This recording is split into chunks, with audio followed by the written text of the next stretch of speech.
Hey guys, I'm TCG here, and if you're watching this, this probably means that you're interested in getting started in the game known as Yu-Gi-Oh! But you most likely don't have a lot of money and just want to get a taste of it. So in this video, I'm going to teach you how to start playing Yu-Gi-Oh! For around $20. Now, this might be a dollar over, dollar under, depending on what you already have and the quality of stuff you want to get. So, at first half of this video, I'm just going to be telling you the stuff that you should buy, and second half of this video, I'm going to be giving you a few tips that you, just to have when you start. Now, this is just bare bones, you have nothing, you don't know how to play, you just see other people playing it, and you want to get in on that too.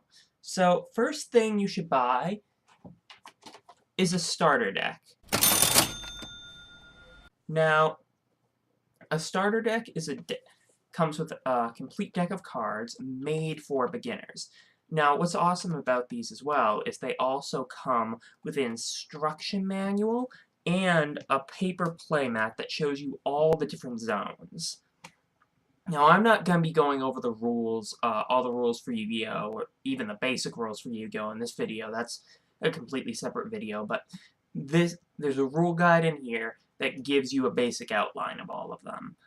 Keep in mind, this is not a full rule guide, because the full rule guide is like 20 pages long, but this will give you enough to get you started, and once you start playing with people, if you trip up on the rules, they'll usually let you know, so you'll learn it as you go along. Just make sure that when you buy a starter deck, you're buying a starter deck, and not one of these, a structure deck.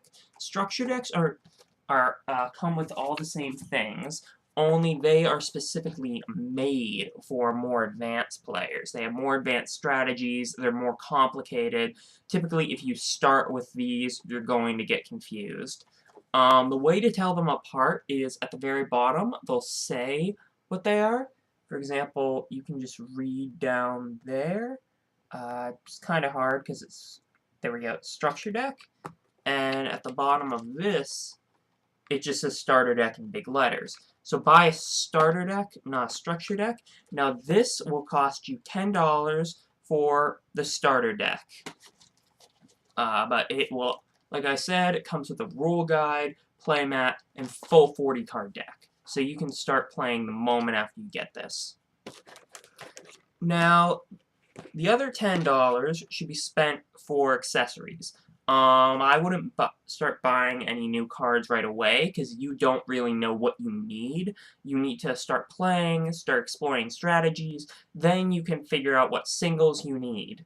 Because if you just start buying packs, then you're just going to have a whole lot of bulk that you'll never be able to use. But, before that, I'd recommend picking up a deck box.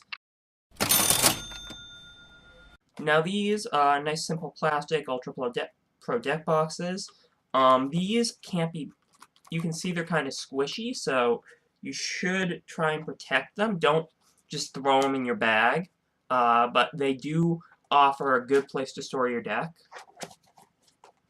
They offer a good place to store your deck, even if they're not the most protected. So if you're going to throw it in your bag, make sure you throw it in a spot where it's not going to get squished. Otherwise, you'll learn like me the hard way. Threw one of these on airline once, like a $20 Obelisk the Tormentor got damaged, but that's for another day. So just be careful with this, but it's a good place to store your cards. These are about $2, so we're up to about $12. Next, I'd recommend getting some sleeves. This is a Magic the Gathering size sleeve. Ultra Pro does make them in Yu-Gi-Oh! Size. They're a bit more expensive. I believe they're $4. Yes, $4 for Yu-Gi-Oh! Size Ultra Pro sleeves. If you can't find those, you can put them in these size sleeves, but these are going to be a little big. So Ultra Pro Yu-Gi-Oh! Size sleeves are the cheapest Yu-Gi-Oh! Size sleeves around. Konami also makes some official ones. If you can find those for cheap, those would also work. But make sure they're Yu-Gi-Oh! Size sleeves. These are going to come around to about $4. So we're up to about 16. And with the final 4, what I would recommend doing is buying a binder and a few binder pages. Now, your binder doesn't need to be anything fancy. I just got this from my basement. You can buy a binder for $1 to at Goodwill, or if you had a few from high school, you can just repurpose one of those. But then what you can do is buy these binder pages from Ultra Pro. Now keep in mind, the spaces in these pages aren't designed for Yu-Gi-Oh cards. You can kind of see there's a little space in there. They're more designed for Magic cards, but as long as you're not tilting the binder upside down, they should be fine. Just, like I said, be very careful not to tilt it upside down, because if you do... Oh god, I don't want to do this. All my cards are going to come falling out. Yeah, you can kind of see how they're already... It's actually working better than it usually does. Oh, there they go. Yeah, you can see how they start to slip out. So just don't tilt it upside down and you should be fine. I think I was just holding it too tight there. But anyway. But you want this because as you're gonna, trust me, you're gonna get addicted to pulling packs. Even if it's just 1 or 2 or 3 or 4. And when you get the rares, ultra rares, or not rares, super rares, ultra rares, and secret rares, you're gonna want to get past my magic. You're gonna want to put them in this. That way, when you go to trade with people for the stuff you want, you can just pull out this binder and they can look through it, and it makes trades a lot easier than them just digging through all your bulk. Now, like I said, you probably don't know the rarities yet, so anything that the photo is shiny, for example, you can kind of see the shine on these. Anything that the photo is shiny, put in your binder until you start learning the rarities. You can kind of see, I don't know why I have this here. There's a few where only the title is shiny, like this one. I don't know why I put that in my binder. Don't put those in your binder. Those people aren't really going to be trading for those.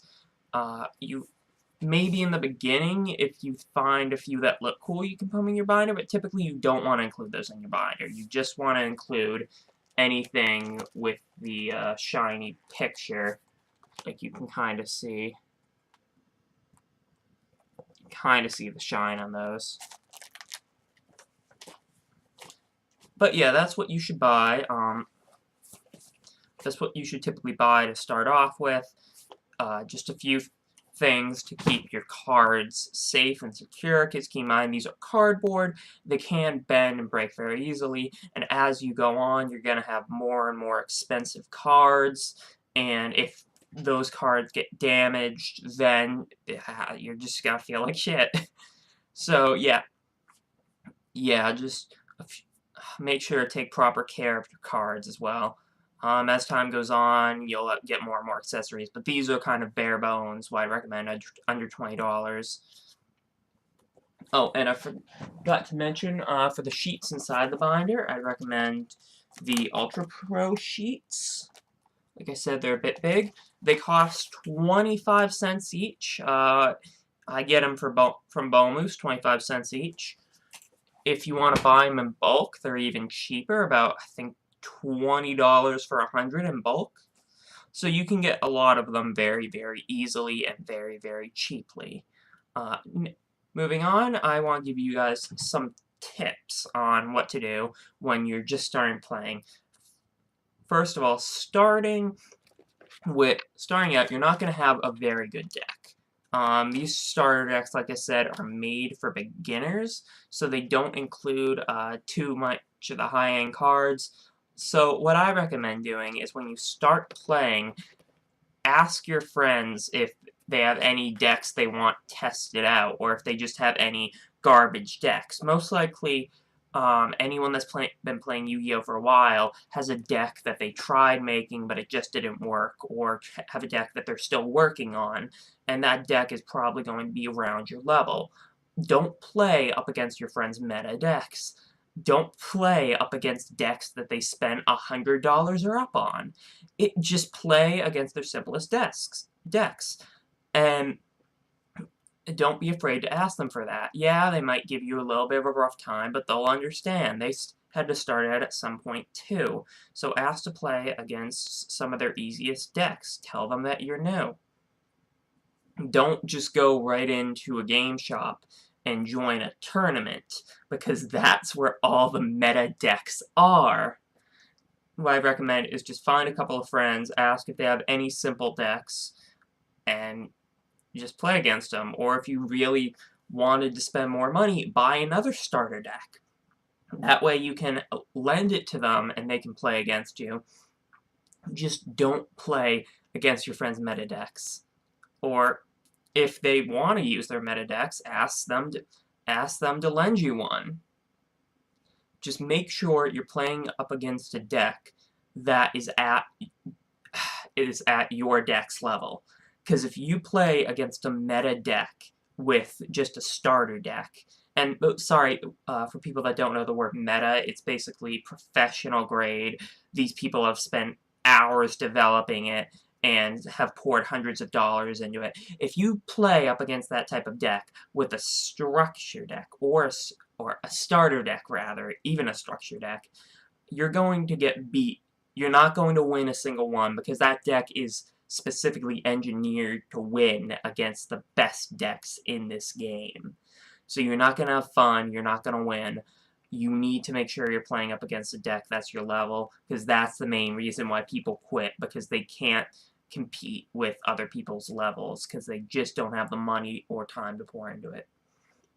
Now next, what I recommend is asking your friends if they have free bulk, or looking through the bulk bins at your local game store. Now this might seem like kind of begging for cards, but most people will understand if you're looking for just regular bulk. If you ask anyone if they have any extra Book of Moons that they're willing to get rid of, or any extra compulsory evacuation devices, or any simple bulk like that, then they're going to just go, yeah, I have 1,000,000 of those if they've been playing this game long enough, because they're very common cards. Ask to look through your friend's bulk, maybe trade them a rare or two, or super rare, ultra rare, whatever, for a few of their bulk. That's going to go a long way, because you need bulk commons. You need bulk commons for your deck, you need them to improve it. That's going to go a long way to making your deck a lot better. Trade down if you need to in terms of rarity. I would recommend, if you start pulling packs, look at all the prices of your cards, because believe it or not, those cards can get very expensive. Those cards can get very expensive, and you don't want to be cheated. But feel free to trade like dollar bulk rares for a few commons. That would be a fantastic trade. Or ask them, if you just ask your friends if you could buy their commons outright, if that's what you need be. But most of your friends will probably have 1,000,000 bulk commons that they'd be willing to give to you just like that, just to get rid of them. Now for the next tip is about trading. Now, as you go on, you're going to get hollows and foils. Like I said, look up those prices. Most likely, when you're trading with someone, you're both going to be looking up the prices of each other's cards, just to make sure you have a fair trade. Now, that doesn't mean you can't stagger up $1 or $2 down. That's usually what ends up happening, but make sure you look at those prices. And always try, if you can, to trade up, or for something that you can use in a deck. And that kind of goes to my next thing. Try and avoid trading cards that you use in a deck or are planning to use. For cards that you're planning to use, I would recommend just putting them somewhere else, maybe in a shoebox, maybe if you want to buy a separate few sheets and have them outside a binder. Just don't put them in your trades, because then you're going to get people looking for those cards and looking at them, and they're going to get really annoyed when every single card they point at that they want is not for trade. Now, for the final tip, if you want specific cards, buy singles. Now, what I mean by that is if you're looking for specific cards for your deck, don't look up what booster pack they're in and buy a bunch of that booster pack. Don't do that. You're going to spend way more money than you need to. What you need to do is go onto a site, either Troller Toad or TCG Player is the best that I've found. I usually just go to TCG Player. Go onto those sites, look up the specific cards you want. Like you'll just probably end up paying $1 or $2 for them, because the cards that you need when you first start playing aren't going to be that expensive. Just buy them online. Don't waste your money on booster packs. Booster packs are only good for trade fodder. Never expect to get something fantastic for a deck out of a booster pack. If you do, that's a bonus. But only open booster packs for either the rush and excitement of opening them, which, trust me, you'll understand what I mean when you start opening, or for trade fodder. Never expect to get something playable in your deck. And I know I said this was the final one, but one more. Look up your... 2 more, sorry. First, stick to an archetype. Now, what I mean by that is if you look at your starter deck, such as the starter deck Yugioh, the entire strategy in the starter deck is formed around Perform Pals. Perform Pals are a type of monster, and you have spells that play off of any Perform Pals, monster effects that play off Perform Pals, traps that play off Perform Pals, and how the game really works is you want your deck to be playing off of each other, which means you should have most of, if not all of your cards, well, no, most of, not all of, most of your cards be in an archetype. If you stray away from an archetype or have too many archetypes in your deck, then your deck is going to become unfocused. It's not going to be synergistic. You really want to be focusing on one specific archetype, and while you're playing, while you're playing Yu-Gi-Oh, you'll find a bunch of archetypes, and you will really want to find an archetype that suits your play style, because all the archetypes function differently. All of them have different effects, different abilities. So you really want one that fits your play style, because if you are usually someone that likes to hang back and control the board, and you're playing with something like Red Eyes, where the correct move is always to attack, you're not going to do well. You just need one that suits your style. And final tip, look up your archetype online and see what other people are playing it. Look up your deck type online, see what other people are playing. If you're playing for Forma Pals, look what people in the meta are playing for. People in professional leagues are playing for Forma Pals. Look what different combos people have come up with. Just go online and see what people are doing with your deck, and see what cards are doing well. Because trust me, people are more than willing to share their deck builds online. Just go on.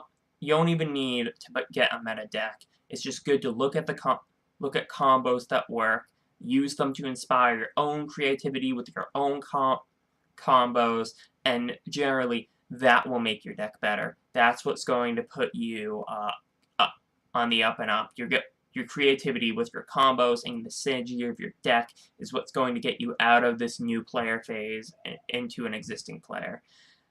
Now, anyway, I hope you guys all start playing and enjoying this game of Yu-Gi-Oh!